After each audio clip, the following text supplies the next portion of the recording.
트럼프가 관세를 때린다라고 하면 다른 나라들이라고 가만히 있겠습니까? 저는 상대적으로 단기에 끝날 걸로 봅니다. 왜냐하면 바보가 아니잖아요. 그런데 사실 우리나라는 지금 굉장히 좀 불리한 겁니다. 특히 다른 나라들보다 가장 빨리 불리해지고 있죠. 제일 억울해하는 건 뭐냐면 한국은행이 실기를 했다, 금리를 인하 안 한다, 막 자꾸 실기했다는 얘기 하지 마시고 더 잘할 수 있으면 한국은행 총재 되신 다음에 하시면 좋을 것 같습니다. 한국은행이 경기가 안 좋아진다라고 하는 건 이미 알고 있어라고 봅니다. 집값이 아직 오르고 있고 가계부채가 많이 늘고 있고 우리가 지금 한계를 맞고 있다라고 하는 것이 대체적인 분석의 결과입니다. 그렇다라고 하면 사실 남는 거는 하나밖에 없어요.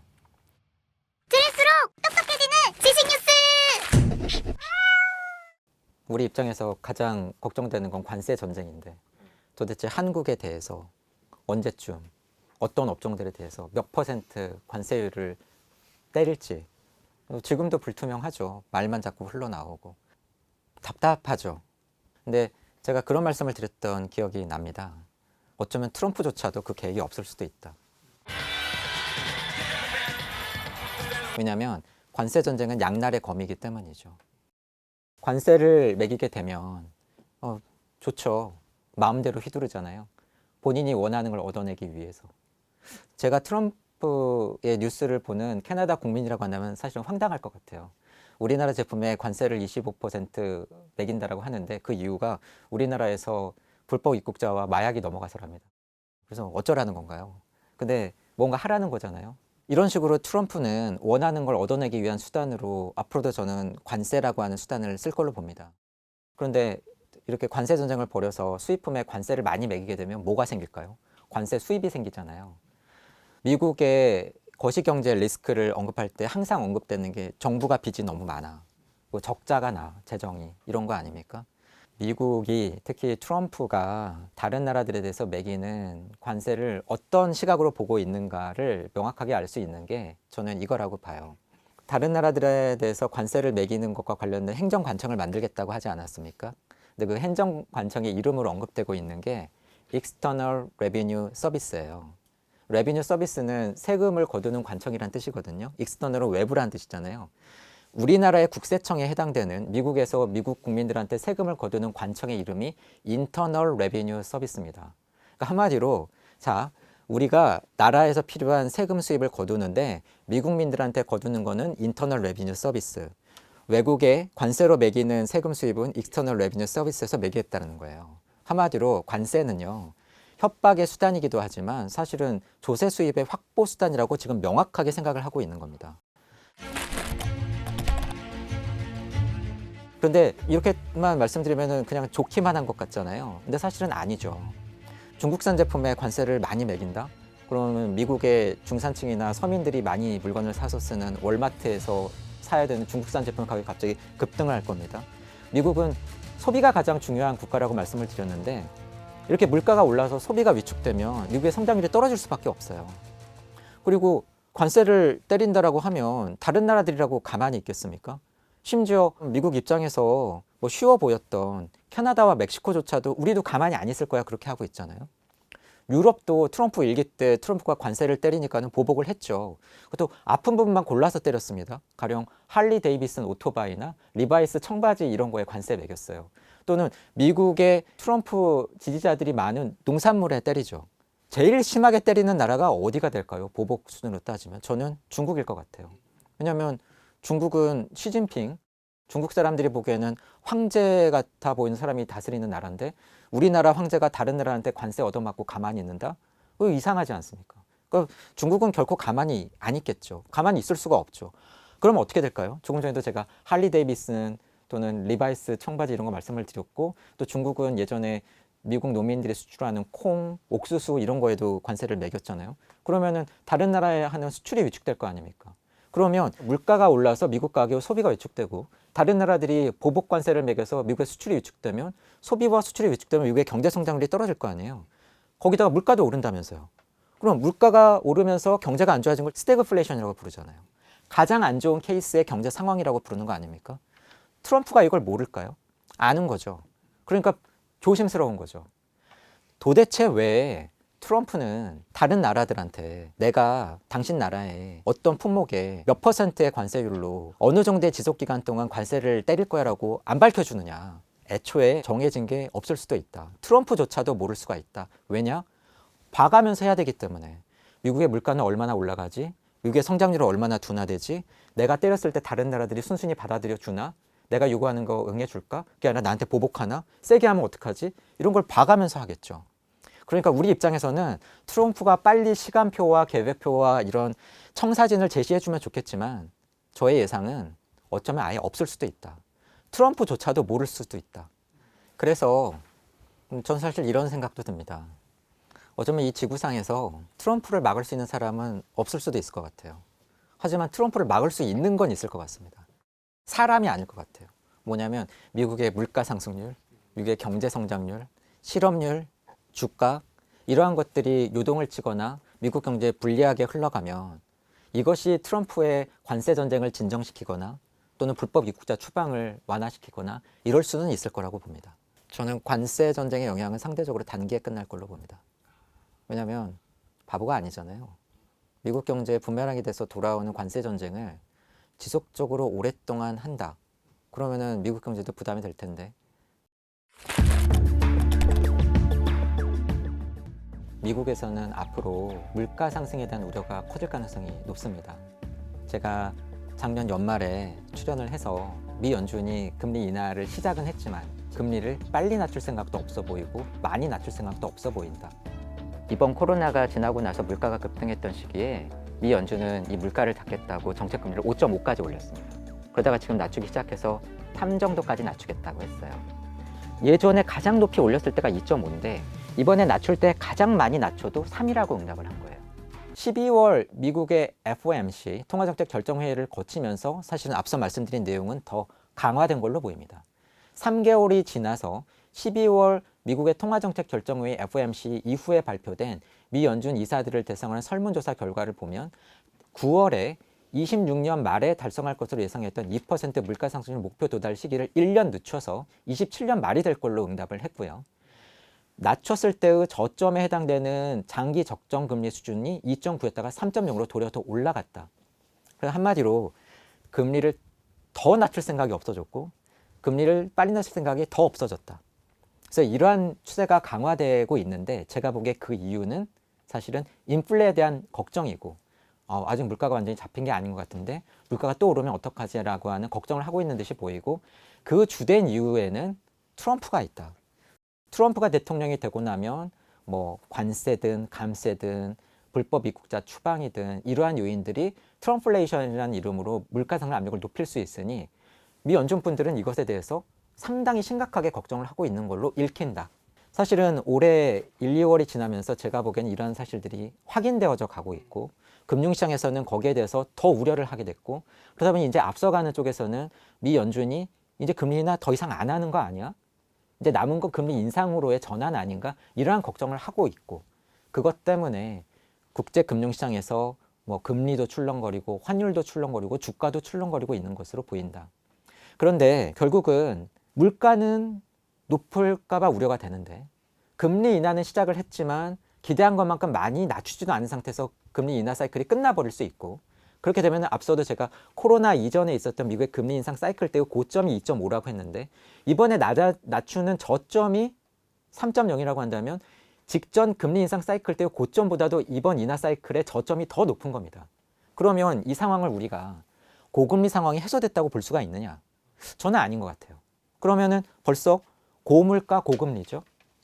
여기에 미국에서 트럼프 대통령이 되고 나서 자꾸 세상을 불안하게 만들고 주가가 빠질지도 모르겠고 그러니까 이렇게 세상이 불안하고 불안정해지면은 모두들 어느 나라 통화를 찾죠? 미국 달러화를 찾잖아요. 그렇다 보니까 자꾸 미국 달러화의 가치는 올라가고 그럼 제가 말씀드린 세 가지를 조합해 보면 고물가, 고금리, 강달러인 거죠. 근데 사실 우리나라를 비롯한 신흥국들, 미국 이외의 국가들 입장에서 가장 고통스러운 게 고물가, 고금리, 강달러 조합이거든요. 그래서 이러한 상황은 뭐 취약 신흥국들을 중심으로 해서 상당히 여러 나라를 어렵게 할 가능성이 있다. 그리고 여기에는 우리나라도 포함된다라고 말씀을 드려야 될 것 같습니다. 최근에 한국은행이 올해 이제 1.5%, 내년에는 1.8%로 이제 경제 성장률 전망치를 이제 하향 조정했어요, 심지어. 꽤들 놀라셨을 거라고 봅니다. 왜냐하면 지난해 말부터 전개된 상황이 다소 이례적이기 때문입니다. 이미 한국은행은 지난해 11월 경제 전망에서 올해 한국 경제 성장률 전망치로 1.9%를 제시를 했었죠. 그런데 기억하실지 모르겠습니다만 앞선 출연에서도 그게 좀 다소 의아스럽다라는 말씀을 드린 바가 있습니다. 한국은행이 내년 경제 성장률 전망치로 제시한 1.9%는 한은의 시나리오 분석 안에 담긴 숫자들을 감안을 하면 저는 내년 경제 성장률을 좀 더 낮게 잡고 있습니다. 이런 식의 경제 전망을 할 때에는 생각보다 경제 전망에 가정과 전제가 중요하다. 특히 우리가 몇 년 전에 경험을 했었지만 코로나 때에는 코로나라고 하는 질병의 전개 상황에 따라서 한국 경제와 세계 경제가 유동을 쳤었잖아요. 마찬가지로 최근에 세계 경제와 한국 경제의 흐름은 트럼프가 벌이고 있는 관세 전쟁 그리고 러우 전쟁과 같은 이러한 지정학적인 요인들이 어떻게 전개되는가에 크게 영향을 받을 수밖에 없습니다. 한마디로 비경제적인 요인이 경제에 크게 영향을 미치고 있는 상황이죠. 그러니까 방금 말씀드린 것처럼 가정과 전제를 하는 겁니다. 그런데 11월 한국은행의 경제 전망 때에 한국은행 전망 보고서의 맨 앞단에 있었던 가정과 전제가 저는 다소 좀 마음에 걸렸었는데 이런 상황을 가정하고 전망을 하셨더라고요. 트럼프가 이제 관세 전쟁을 벌이려고 하는데 트럼프가 우리나라를 비롯해서 많은 나라들의 보편 관세라고 해서 일방적으로 관세를 때리겠다라고 하고 있는데 이러한 보편 관세의 적용 시기가 26년 1분기일 것이다라고 가정을 하고 전제를 하셨더라고요. 당장 여기서 볼 수 있는 것처럼 지금 상황에서 보면 그게 정말 실현될 수 있나? 이미 관세 전쟁을 벌이고 있는 것 같은데라는 생각을 하게 되는 거죠. 그래서 그 전망 보고서의 뒤쪽에 있었던 일종의 시나리오 분석 이런 수치들이 있었거든요. 가령 트럼프가 관세 전쟁을 심하게 벌이게 되면 우리가 봤던 것보다 한국 경제 성장률이 0.2%포인트 더 떨어질 수 있다. 러우 전쟁이나 중동 전쟁이 빨리 진정되지 않으면 우리가 봤던 것보다 성장률이 또 0.1%포인트 더 떨어질 수 있다. 그래서 그냥 이 수치들만 그대로 받아들이더라도 제가 보기에는 1.9에서 0.2, 0.1을 빼면 1.6이 나오지 않습니까? 그래서 한국은행이 1.6을 생각하고 계신 게 아닌가 하는 생각을 했었고 방금 말씀드린 것처럼 그 전망 보고서조차도 11월에 나왔던 보고서잖아요. 그렇다 보니 12월 이후에 우리나라 안에서 벌어진 계엄이라든가 탄핵으로 인한 소비 위축과 같은 영향들은 반영을 할래야 할 수가 없었던 상황이죠. 그러면 그게 또 우리나라 성장률을 만약에 0.1이나 0.2 정도 떨어뜨린다고 한다면 어떤 수치가 나오겠습니까? 그래서 사실은 이번에 한국은행에서 1.5% 경제 성장률 전망치를 발표를 하셨는데 그 성장률 발표를 하면서 기자 간담회에서 한은 총재께서 말씀하셨던 이야기. 지금 성장률 1.5%가 너무 이것도 낙관적인 거 아니냐. 그 어느 정도 더 밑에 예측하는 기관도 있지 않냐 그러는데 저는 지금 1.5%는 상당히 뉴트럴한 성장률이라고 생각합니다. 1.5%라고 하는 성장률 전망치가 우리가 보기에는 중립적이다. 비관적으로 본 것도 아니고 낙관적으로 본 것도 아니다. 추경이 빨리 편성이 돼서 그 효과를 발휘할 수 있다고 하는 1.5%보다 높아질 수도 있겠지만 만약에 앞서 말씀드린 계엄 탄핵 또는 관세 전쟁, 러우 전쟁과 같은 지정학적인 요인들이 불리하게 전개된다고 한다면 거기서 더 떨어질 가능성도 있다. 그래서 많은 분들께서 1.5라고 하는 숫자를 보시고 놀라셨겠지만 사실 저는 지난해 말부터 말씀을 드린 것처럼 하단을 열어놔야 된다라고 생각을 하고 있습니다. 중앙은행의 제1책무는 그 나라 경제의 물가를 안정적으로 관리하는 거라고 하는데 중앙은행의 통화정책은 그렇게 단순하지가 않죠. 최근에 한국은행이 0.25%포인트 금리 인하를 했지만 금리 인하가 정답이 아니지 않습니까? 절대선이 아니잖아요. 금리를 낮춰서 그렇지 않아도 어려운 한국 경제에서 부채 이자 부담도 좀 낮춰주고 좀 부담을 덜어주면 좋겠어. 이러한 견해도 있지만 동시에 일부 지역이긴 하지만 집값이 아직 오르고 있고 가계부채가 많이 늘고 있고 이런 상황에서 금리를 낮춘다고? 어쩌자는 거야? 집값이 좀 더 떨어져줘야 되는 거 아니야? 이걸 또 간절하게 바라시는 분들도 있지 않습니까? 근데 중앙은행은 얼마나 답답할까요? 본인들이 할 수 있는 건 정책금리를 높이거나 낮추거나 정책수단 하나밖에 없는데 경기도 챙겨야 됩니다. 물가도 안정시켜야 돼요. 최근에는 높아진 원달러 환율도 걱정해야 되고요. 가계부채 급증도 신경 써야 되고 집값이 너무 오르는 거 아닌가 이것도 신경을 써야 됩니다. 그러니까 챙겨야 되는 건 너무 많은데 할 수 있는 건 한 가지 수단밖에 없는 거예요. 뭐 이런 얘기하면 또 디펜스가 하지만 제일 억울해하는 건 뭐냐면 저희가 계속 금리 인하 기조에 있다 그러는데 한국은행이 실기를 했다, 금리를 인하 안 한다, 막 이런 쪽으로 보도가 되는 건 금리 인하기 했다 얘기 드리고 저희는 그 시기를 결정할 때 작년 8월에는 가계부채 때문에 한 달 정도 늦췄고 한두 달 늦췄고 이번 1월에는 기본적으로 환율 때문에 한 달 정도 늦췄는데 사후적으로 결과를 봤을 때는 가계부채나 잡는데도 큰 도움을 줬고 지금 환율 변동성도 저희가 그 타이밍을 벗어났다고 해서 이렇게 인하 기조를 유지하면서 그 저희가 잘 조정하고 있으니까 좀 맡겨주시고 자꾸 실기했다는 얘기 하지 마시고 더 잘할 수 있으면 그 다음에 한국은행 총재 되신 다음에 하시면 좋을 것 같습니다. 그러면 어떤 식으로 통화정책을 펼 수밖에 없느냐? 그때그때 상황에서 가장 중요해 보이는 요인을 중심으로 통화정책을 펴는 겁니다.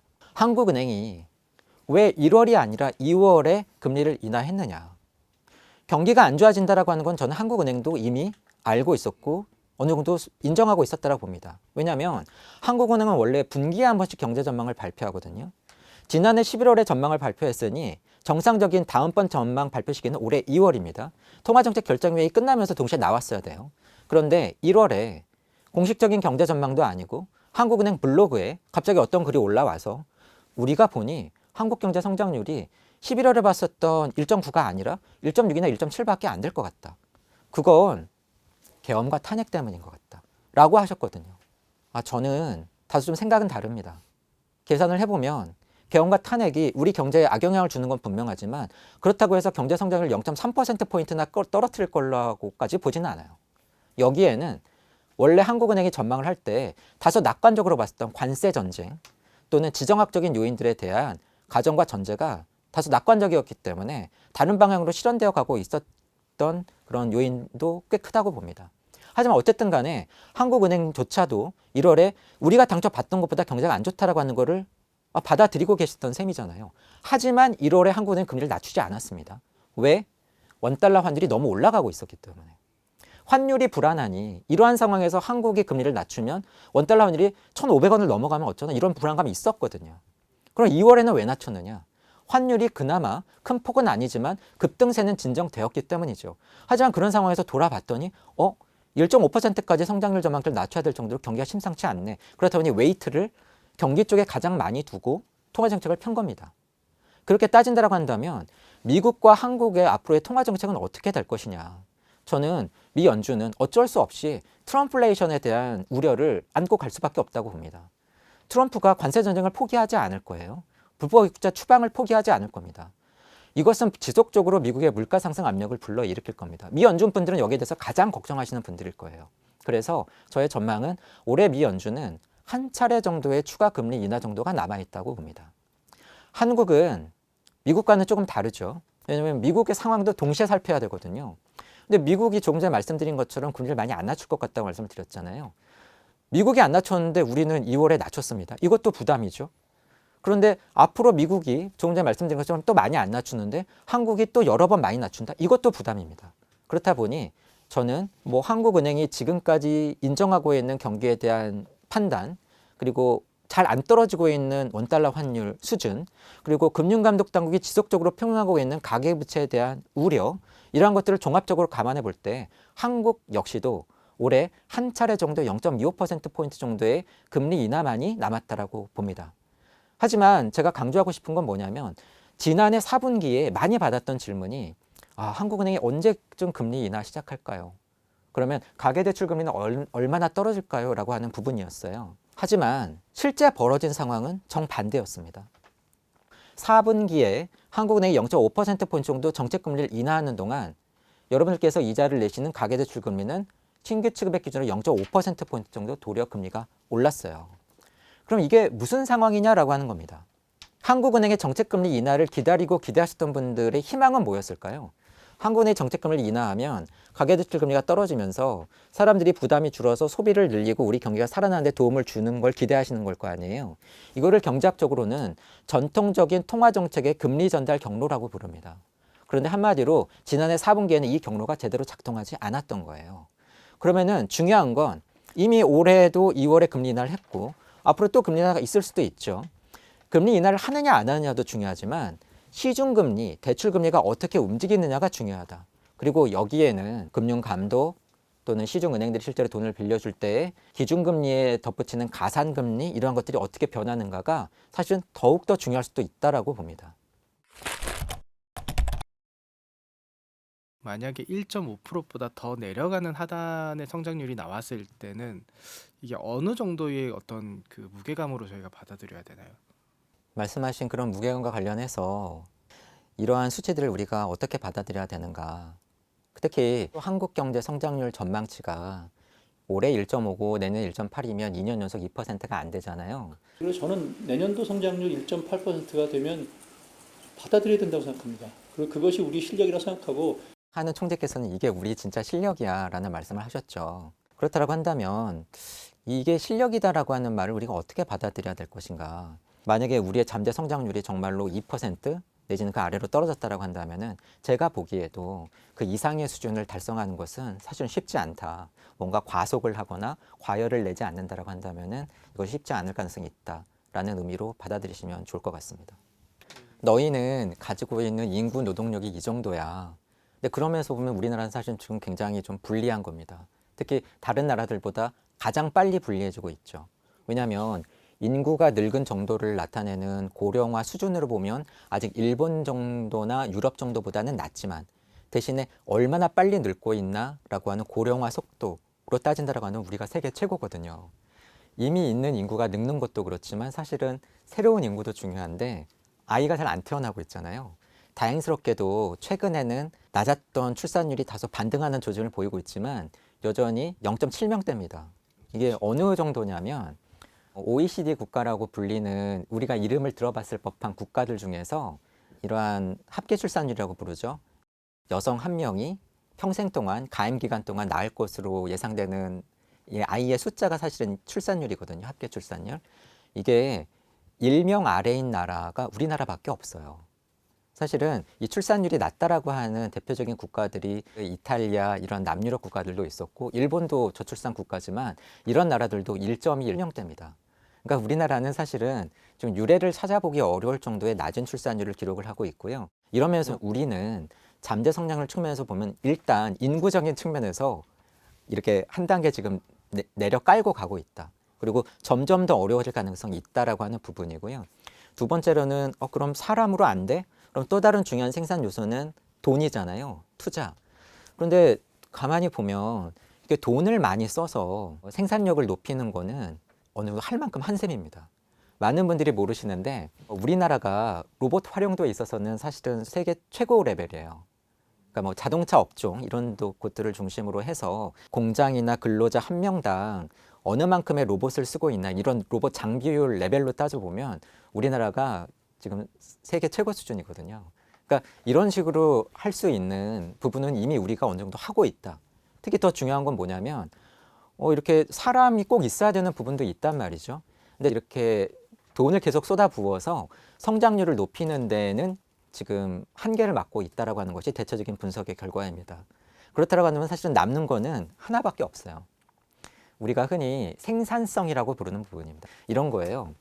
그래, 사람 수는 뭐 더 못 늘려. 근데 이럴 수 있잖아요. 똑같은 사람이 일을 하는데 더 많은 걸 만들어내는 거죠. 그게 뭐 일하는 방식일 수도 있고 또는 그 사람한테 뭐 로봇을 붙여줄 수도 있는 거고 생산성을 높이는 거죠. 그래서 똑같은 사람이 일하는데 더 많은 양을 만들어내거나 또는 똑같은 양을 만들어내는데 그래도 더 적은 사람으로 만들어낼 수 있다라고 한다면 이 경우에는 노동 생산성이 높아졌다라고 이야기를 합니다. 그리고 또 다른 개념은 뭐가 있냐면 그래 뭐 사람도 쓰고 돈도 쓰는데 이런 생산 요소를 양적으로 투입하는 것을 계속 늘려나가는 것 말고 그 이상으로 무언가 더 만들어낼 수 있는 거 아니야? 가령 뭐 경영의 효율성을 높인다라던가 그 나라 경제에서 인프라의 레벨을 높인다라던가 또는 기술을 획기적으로 개선시킨다라던가 이러한 것들도 해당이 되겠죠. 그래서 그래 사람을 더 쓴 효과 발라내고 돈을 더 쓴 효과 발라내고 나서 그래도 이러한 효과들을 생산 요소의 양적인 증대 효과를 다 발라내고 나서도 뭔가 우리가 더 만들어내고 있다라고 한다면 이게 뭘까? 이게 경제학에서 이야기하는 총 요소 생산성입니다. 이것은 한마디로 그 국가 경제가 가지고 있는 기술 수준, 효율성 이러한 것들을 다 뭉뚱그린 거예요. 근데 이러한 수준의 생산성을 높여나가는 것도 사실은 뭐 인구가 줄거나 또는 돈만으로 해결이 안 되는 상황에서 잠재 성장률을 끌어올릴 수 있는 방법입니다. 하지만 많은 경제 기관들에서 분석하고 있는 바에 의하면 한국은 인구도 그렇고 돈도 그렇고 이런 양적인 측면에서의 메리트도 사라지고 있지만 이러한 사람과 돈의 양적인 생산 요소의 투입을 그동안의 생산성 향상으로 극복을 해왔는데 이것조차도 이제 거의 한계에 다다르고 있다. 그렇다 보니까 지속적으로 한국 경제의 잠재 성장률 수준에 대해서 낮춰보면서 지금 전망이 수정되어 가고 있는 겁니다. 우리나라는 지금 전 세계 유례가 없을 정도로 고령화, 출산율 하락 이러한 상황을 맞고 있지만 이러한 부분을 극복하기 위한 노력이 우리나라의 잠재 성장을 측면에서 매우 중요하다라는 말씀을 드리고 싶고 돈과 관련을 해서는 지난번 출연 때 과거 반도체 슈퍼사이클 때 또는 과거 탄핵 당시와 달리 우리나라 기업들의 국내 투자가 매우 부진하다. 그것이 반도체 같은 업종을 중심으로 수출이 많이 늘었음에도 불구하고 그 온기가 국내 민간 소비나 투자와 같은 내수 부문으로 제대로 전달되고 있지 않은 중요한 원인이다라고 말씀을 드렸잖아요. 그렇다고 한다면 도대체 우리나라 기업들이 국내에 왜 투자를 못하나? 물론 미국에 투자를 많이 늘리고 있지만 그게 바이든이 보조금 같은 당근을 줘서일 수도 있고 트럼프가 관세와 같은 채찍을 휘둘러서일 수도 있지만 우리나라의 자체적인 문제 때문일 수도 있지 않습니까? 그래서 그러한 부분에 해외로 흘러나가고 있는 투자 자금이 국내로 들어오게 한다고 한다면 그것이 어떤 식으로든 국내 한국 경제의 잠재 성장률을 높이는 부분에 도움을 줄 수가 있다. 그리고 미국 경제의 향후 경제 전망 그리고 잠재 성장률의 추이에 있어서 빅테크 기업들이 하고 있는 대규모 투자가 어떻게 보면 가장 중요한 변수라고 볼 수가 있는데 우리는 그러한 투자가 지금 잘 이루어지고 있나? 그리고 특히 앞으로의 세상은 AI와 로봇이 주도하는 세상이 될 가능성이 있는데 우리나라 기업이나 산업은 그 부분에 있어서 충분한 준비나 노력을 하고 있는가? 그리고 그것이 결국은 미국뿐만이 아니라 우리나라의 장기적인 잠재 성장률을 좌우하는 중요한 요인도 될 수 있다라고 하는 부분에서 생산성 향상 측면에서도 우리나라 경제, 산업, 기업 여러 측면에서 보다 더 신경 쓰고 노력해야 될 부분이 있다. 그래서 우리나라 역시도 잠재 성장률이 떨어지는 추세이긴 하지만 노동력이건 자본이건 생산성 측면에서건 어떤 부분에서라도 우리가 해나갈 수 있는 부분을 찾아서 조금씩이라도 노력을 한다면 그것이 모여서 떨어지는 우리나라의 잠재 성장률의 추세를 반전시키고 잠재 성장률이 높아진다고 하는 것은 결국은 단기적으로는 성장률이 낮아지더라도 다시 반등할 수 있는 가능성을 시사하는 것이기 때문에 우리나라의 잠재 성장률을 다시 끌어올리려는 노력은 반드시 필요하다. 그래서 특히 정책 당국에서 이제 우리나라의 잠재 성장률은 2%예요. 1.8%예요. 그렇기 때문에 1.8% 경제 성장률 그렇게 이상한 거 아니에요. 자연스러운 거예요. 라고 받아들이기보다는 어떻게 하면 우리나라의 잠재 성장률을 끌어올릴 것인가에 대해서 보다 더 전향적이고 적극적인 자세를 가지는 것이 매우 중요하다. 이 말씀을 드리면서 오늘 교양회를 부탁해는 여기까지였습니다. 감사합니다.